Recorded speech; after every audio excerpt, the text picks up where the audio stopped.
What's up, guys? Welcome back to another video. Hey man, sad news. My videos are going to be a little shaky for the foreseeable future.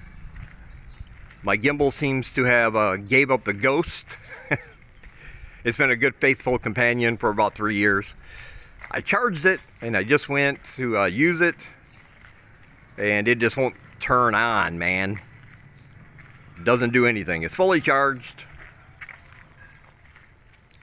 but for some reason it will not turn on. I'll have to investigate that, see if I can get it fixed.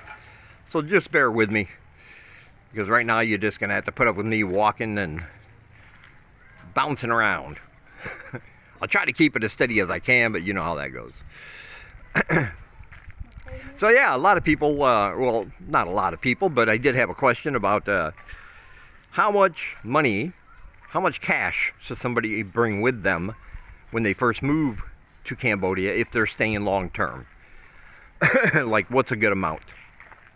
And I made some mistakes in that regard when I first moved here 5.5 years ago. So I do want to talk about that and hopefully give you guys some information that will be useful to you. Hopefully save you some money along the way.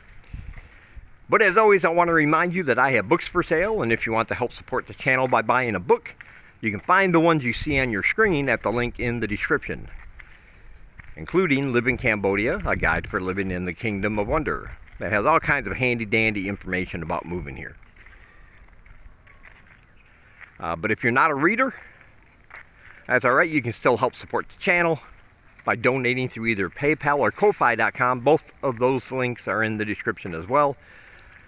We appreciate our supporters. Hopefully by the end of the month, got about another week or so, we can get another 60 bucks, and that will actually reach our goal for the first time in a long time, our monthly goal. So if you want to help do that, check out those links if you can and if you want to, and we do appreciate it. Thank you. Now,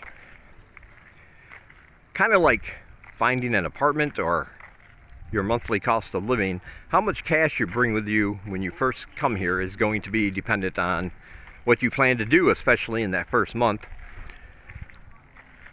When I came here, I only came here with $200 in cash. That was low. There are a lot of things you might not think about that you'll need before you start getting cash out of the ATM and paying those high ATM fees. And when you first come here long term, you're going to get an e-visa. That's good for 30 days, but until you get your extension, either for 6 months or a year or whatever, you can then open a bank account when you get that and save some of those ATM fees. But that first month is going to, you want to save as much money as possible by not using the local ATMs if you can avoid it. I would say on average, and I'll kind of try to break it down for you. On average, I think most people could get away with $800 to $1,000 for that first month. We are going to go through some mud here. But I think, like, wherever you're going to stay when you first get here, if you pre-book and you don't plan on paying for it in advance with a credit card or anything, that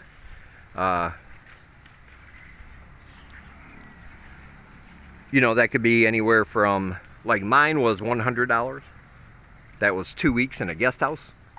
I paid for cash when I got here. I didn't pay for it in advance, so I knew I needed that much.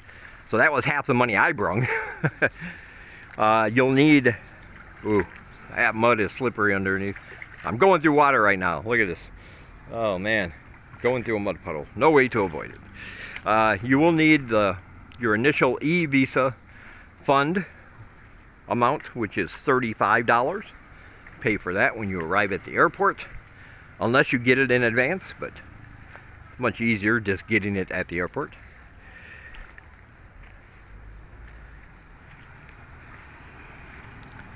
But depending on where you're going to stay when you first get here, for your first, few days or a couple weeks, however long you plan on staying in a temporary place, you'll have to have the money for that.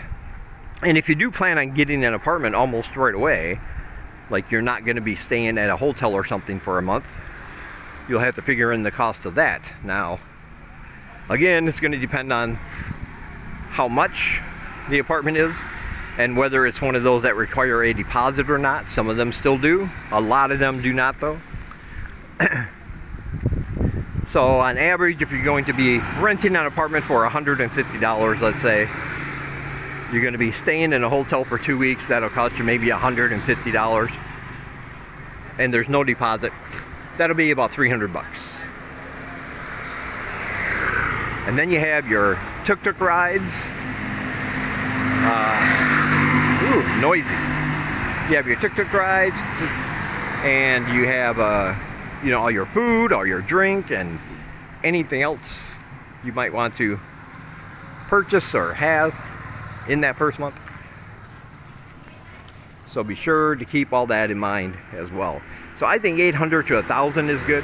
You don't want to bring a whole lot of, you don't want to bring a big wad of cash with you when you're traveling that far, of course, because you do have to keep your eye on it and make sure you know where it is at all times.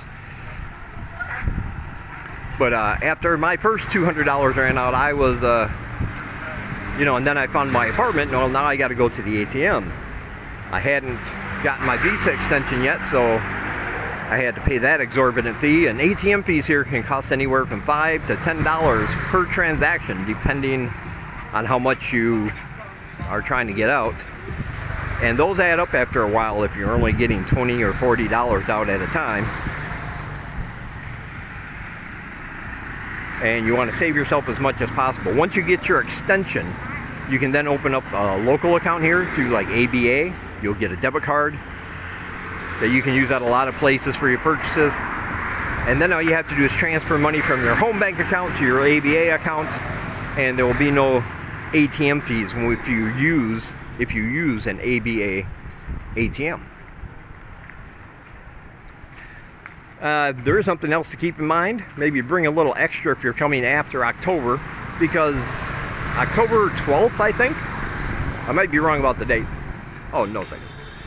October 12th or 13th, the new airport is going to open up. Now, the airport that we currently use, I think it's only like 4 or 5 kilometers outside of the city center, where a lot of people like to go. And so generally you get a tuk-tuk from the airport there. It'll cost you like $5 to get to wherever you need to go. Maybe even less, depending on, you know, the place you choose. But this new airport, when it opens up in October, that is like 50 kilometers outside of the city center. It is significantly further. Now, how much it's going to cost for a tuk-tuk ride from there to like the middle of the city, I can't say. But it's going to be significantly more than $5. I'm guessing more along the lines of $20 or $25, depending on your driver and the kind of deal you can negotiate with them, you know, that kind of thing. So you do want to take that into consideration as well. If you're coming here after October, you're going to have a pretty hefty tuk-tuk ride to get to where you want to go, unless you book a place in advance that will pick you up from the airport as part of their package, part of their deal, or whatever. Plus, when I first got here, I also didn't realize, and this was an error on my part, that I didn't really pack any socks. I made a whole video about my search for socks. I didn't know where to go find socks when I first got here. So that was another expense I had to do. It just occurred to me, I don't have any socks. I need to go buy some socks. So you can watch that video. It's one of my earlier ones. So yeah, there might be some little things that you couldn't bring with you, or you didn't think about. And then when you get here, you realize you need something, and something that was an unexpected expense. That's going to happen like your first 2 months here. Probably you're going to just find all these little things that you're going to need. But these are like mainly one-time purchases, or, you know, it's not something you're going to buy every single month or every single week. you know, rice cookers and pots and pans, kitchen utensils, things like that. But basically, I'm trying to say, bring enough for your first month until you can open up a bank account, and then, like I said, you use the ATMs from your bank here, and all you have to do is transfer money from your home bank account into your ABA account. There will be a fee for that, but that's going to depend on your bank and how much they charge and how much you're transferring. So be sure to check with your bank about those fees. But yeah, anybody else who has been here and you have any hints or tips about that kind of thing you want to give other people, leave a comment. Let everybody know when you first got here, if you live here or have lived here, how much did you bring initially to get yourself started for that first month? Let everybody know in the comments. I'm sure they'd appreciate it. Alright, be sure to check out all my links down below. Like I said, I have links for PayPal, Ko-Fi.com, Buy a Book, other channels that are here. And they are vlogging, and they are making awesome videos, awesome content for you guys from this part of the world. I have a list of those down below as well. Be sure to check all those out.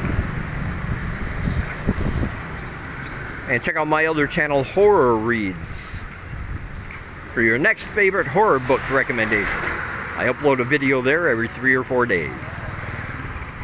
Alright, from Siem Reap, Cambodia, I will talk to you guys in the next